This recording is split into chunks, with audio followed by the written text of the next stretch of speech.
now, live at 6:30.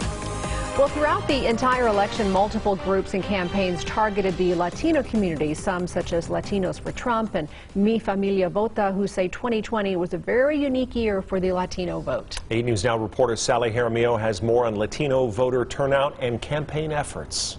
Voting to me is the one power that's keeping us from facing an existential crisis.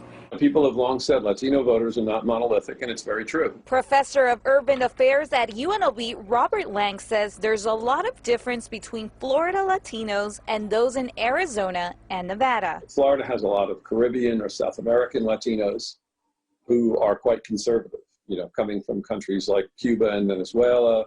The sort of Trump charge of anyone's a socialist that's not Trump. Lang says Caribbean and South American Latinos appear more positive towards the Republican Party than Latinos in the rest of the country.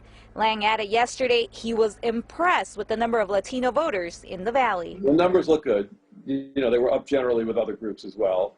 But yeah, this is a year that Latinos helped determine the fate of the election. CEO of Mi Familia Vota, Hector Sanchez Barba, agrees. Throughout the 6 states, they have operations that include Florida, Texas, Nevada, Colorado, Arizona, and California.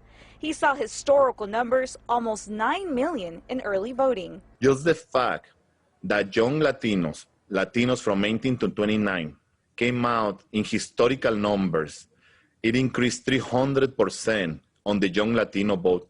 That by itself is a national story. Barba says he is pleased with the work Mi Familia Vota did throughout the nation. Together, they placed 4.9 million calls, 2.6 million text messages, and knocked on 5,000 doors. When we educate our community, they turn out to vote. Latinos were eager to vote during this election in Nevada, and they did.